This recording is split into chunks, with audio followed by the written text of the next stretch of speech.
আজকে আমাদের সামনে গুনাহ হয়, কিন্তু আমাদের মধ্যে কোনো কি আসে না, গায়রত আসে না, কোনো কষ্ট আসে না।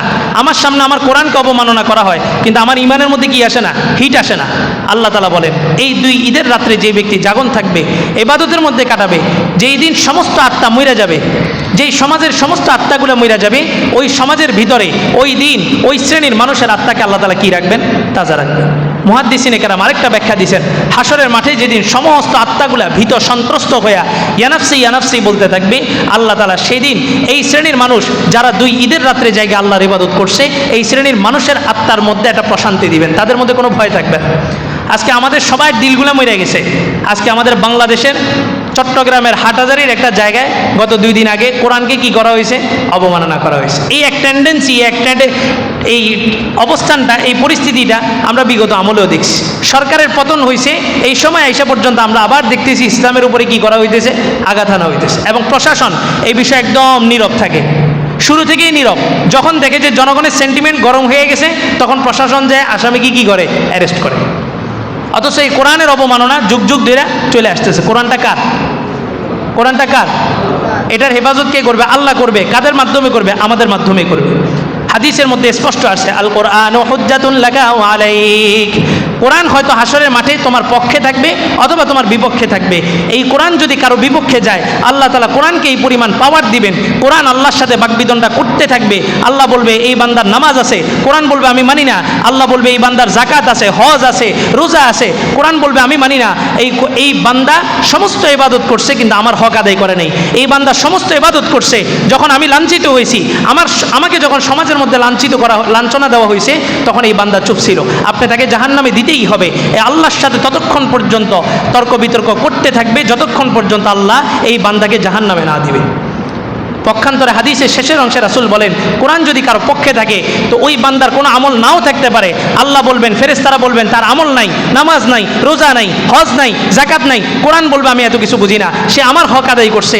আমাকে যখন অপমান করা হয়েছে, সে তখন আন্দোলনে ঝাঁপায় পড়ছে। এই বান্দাকে জান্নাত দিতেই হবে। সে আল্লাহর সাথে ঝগড়া করতে করতে করতে করতে এই বান্দাকে জান্নাতে ঢুকেই ছাড়বে। আজকে কোরআনের অবমাননা হইতেছে, আজকে মুসলমান কি চুপ। অথচ আল্লাহ তাআলা কোরআনের বিধান কোরআনের মধ্যেই বলে দিয়েছেন, ইন্নাল্লাযীনা ইউহারিবুনাল্লাহা ওয়া রাসূলা ওয়া ইয়াসআউনা ফিল আরদি ফাসাদা। যেই সমস্ত মানুষ আল্লাহর সাথে বিশোদ্গার করবে, রাসূলের সাথে বিশোদ্গার করবে, অথবা জমিনের যে কোনো জায়গায় কোরআনকে অবমাননা করার মাধ্যমে, ইসলামকে অবমাননা করার মাধ্যমে জমিনের মধ্যে একটা ফিতনা ফাসাদ তৈরি করার চেষ্টা করবে, আল্লাহ বলেন এদের শাস্তি 4টা। শাস্তি কয়টা? 4টা। আইয়ুকাত্তালু আও ইউসাল্লাবু আও তুকাত্তা আইদিহিম ওয়া আরজুলুহুম মিন খিলাফ আও ইউনফাউ মিনাল আরদ। দুনিয়াতে 4 শাস্তি হবে, 4টা। 1 নাম্বার আইয়ুসাল্লাবু, তাকে শুলিতে চড়ানো হবে।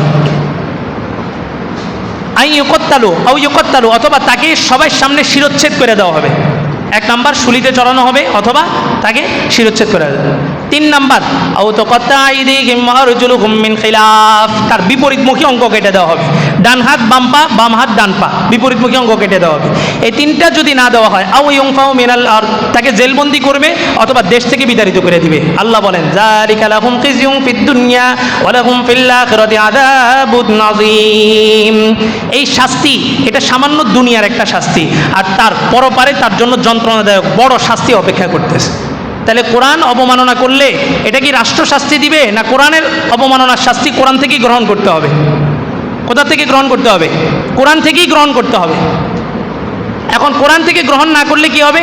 বলে যে রাষ্ট্র এই বিগত 17 বছর না, আজকে দেশ স্বাধীনের 54 বছরের ভিতরে বহুবার নাস্তিকরা ইসলাম নিয়ে বিশোদ্গার করছে, কোরআন নিয়ে বিশোদ্গার করছে।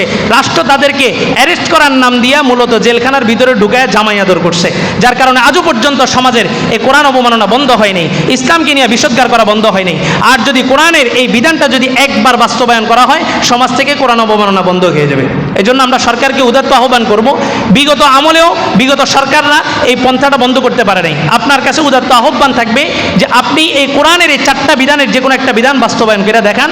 এক বিধান বাস্তবায়ন করার সাথে সাথে এই বাংলার জমিন থেকে কোরআন অবমাননা মুছে যাবে। কি বলেন? কোরআনকে অপমান করছে, আপনি আর আমি মুসলমান পরিচয় দিয়া ঘরে বসে থাকার সুযোগ আছে? নাই, প্রতিবাদ করতে হবে। আল্লাহ রাসূল বলে দিয়েছেন, আস-সাকিতু আনিল হাক্কি শাইতানুন নাখরাস, বলে যে এটা তো আমার বিষয় না, এটা তো আমার রাজনৈতিক বিষয় না, এটা তো আমার দলের সাথে সম্পৃক্ত না। রাসূল বলেন হক এবং বাতিল যুগে যুগে কি চূড়ান্ত স্পষ্ট। আপনি হয়তো হকের পক্ষ নেবেন, আর যদি চুপ থাকেন তাহলে বাতিলের পক্ষ নিছেন, এটাকে বলে বোবা শয়তান। চুপ থাকার কোনো অপশন নেই, প্রতিবাদ করতেই হবে। আল্লাহু আকবার। রাসূল বলেন মান রাআ মিনকুম মুগায়্যিরান ফালইউগায়্যিরহু বিয়াদিহি, সমাজের মধ্যে কোনো অসঙ্গতি যদি কেউ দেখে তাহলে সে যেন ফালইউগায়্যিরহু বিয়াদিহি, এটা যেন হাত দ্বারা প্রতিহত করে। ওমান লাম ইয়াস্তাতি' ফাবিলিসানি, আর যেই ব্যক্তি হাত দ্বারা প্রতিহত করতে পারবে না সেই জন্য মুখে কি করে, প্রতিবাদ করে। ওমান লাম ইয়াস্তাতি' ফাবিকলবিহি ওয়া হাদা আযআফুল ঈমান, যে ব্যক্তি মুখে প্রতিবাদ করারও সামর্থ্য রাখে না সেই জন্য অন্তরে অন্তরে ফিকির করে এই ফিতনাটা কিভাবে বন্ধ করা যায়। আর এই শ্রেণীর মানুষের ব্যাপারে রাসূল বলছেন এরা হচ্ছে সবচেয়ে দুর্বল ঈমান। তাহলে কোরআন অবমাননার ব্যাপারে চুপ থাকার কোনো অবকাশ আছে? নাই। তবে আমরা আইন হাতে নিতে চাই না। রাষ্ট্র যদি এই বিষয়ে হস্তক্ষেপ করতে যদি ব্যর্থ হয় তো এই আইন জনগণ হাতে নিতে বাধ্য হবে।